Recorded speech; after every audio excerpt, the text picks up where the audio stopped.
laboratories? Laboratory is going to be built within one of the rooms there. It will be the same type of laboratory they have here, only newer, with a higher ceiling and bigger. Those are big rooms. If you haven't done the central, maybe we should have a tour of the central down the road. If you come down to look, you'll see it in the plans. Next question.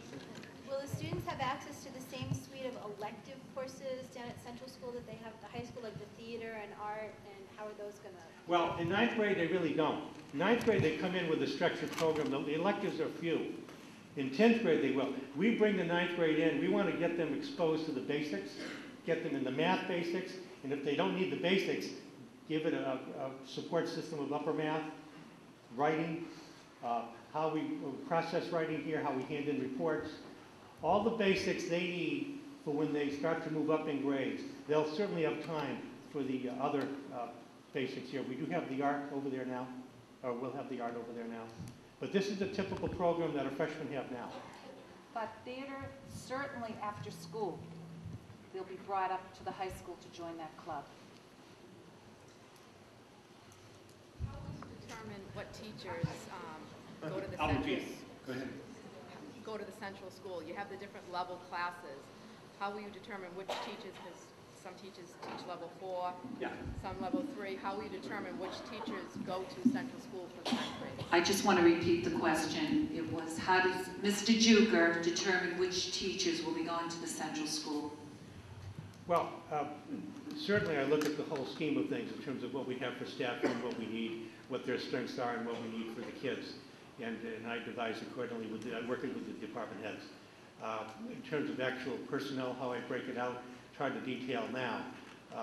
But whether it's here or at the central school, it's going to be a solid program and solid instruction. I can give you that.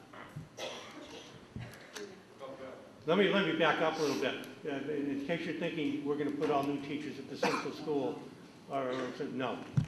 There's going to be a balance of new and experienced, but trust me.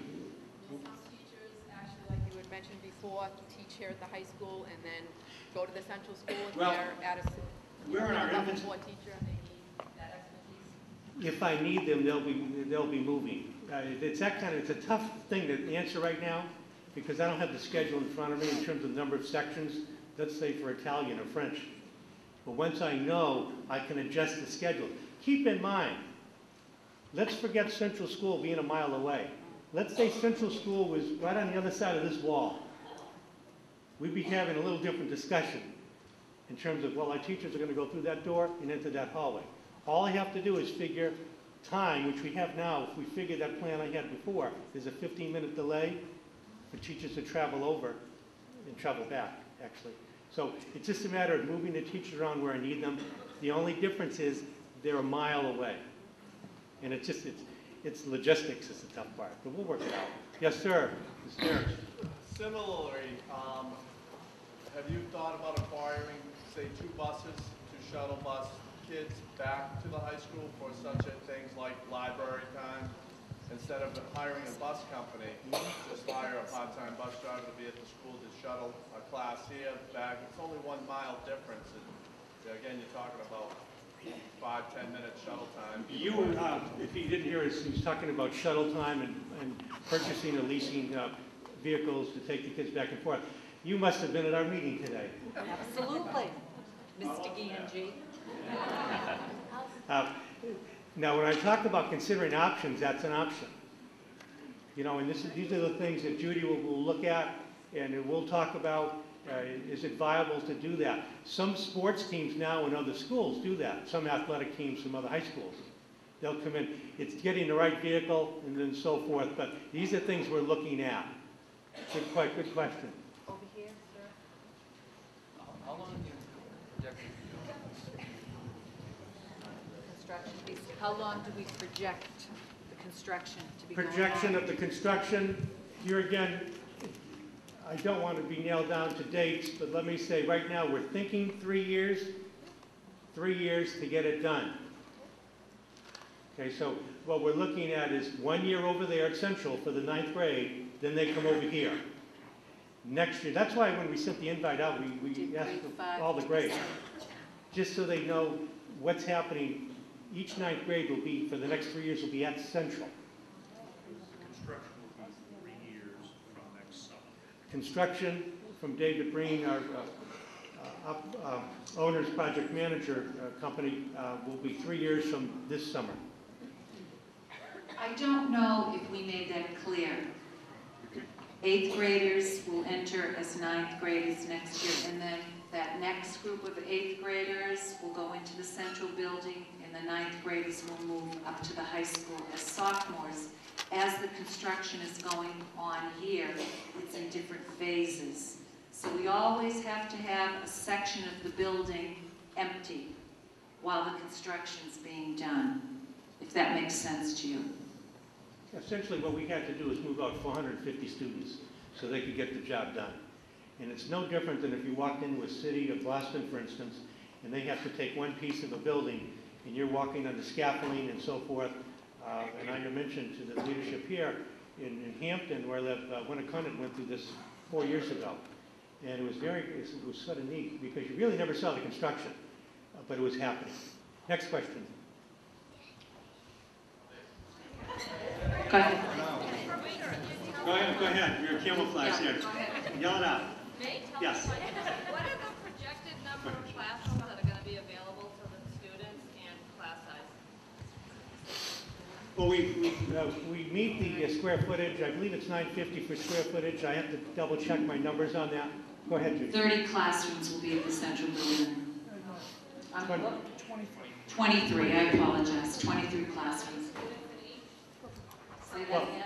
How many students will be in each classroom? Okay, at this point, I can't give you that information because it's a little on the forward side, but I can tell you this, that the class sizes will be reasonable. We figure about 420 students going in, give or take, and we have classes extra for art, for different, I believe it's 5, Arthur, was it 5 or 6 classes extra for extra electives? 7 classrooms. 7 classes, okay. That included the 23 rooms that are available? Yes, right. Yeah. That's Yeah. within the 20. Yeah, we have the space requirements. The architects went in on their own. They did these plans, they measured up the rooms, they did all the background work, and we pretty much knew just from looking at it that the building could take that load. I'll let you choose and do Way in the back. Can you tell me about gym? Not the athletic Gym. gym. There is actually a beautiful gym at the central building. They're going to renovate it. It's going to be absolutely beautiful. There is a gym there now. If I could add to that, for the outside activities, what we're going to try and work out with the town, it's right around the corner by the Little League fields, which are some basic outside activities. They can utilize that as well. It's right down the street across from Pollard's, a little further down. You said the class sizes will be reasonable. What do you consider to be reasonable? 25 and under. We never want to go over 25, regardless of whether it's here or there. It's better than what they have now. Well, it varies, and that's a tough thing, especially with the budget cuts and staffing movement, but we always aim for 25. Now, keep in mind, I'm saying 25. You may see me next September, and there's going to be a 27. That may happen. There'd be an 18, too. You just don't know how many move in, you know, the load, special, there's a level 4 math class, and I have 28. I can't open up another special high-level math class, so we have to put 28. So it varies. Budget's a big part of it. Staffing. Go ahead, Judy. The question was, what do you consider a reasonable class size? What can we keep it at? Principal jokers, anywhere between 25, 27, but we can't hold on to a number yet until we see the big picture when it's finally laid out.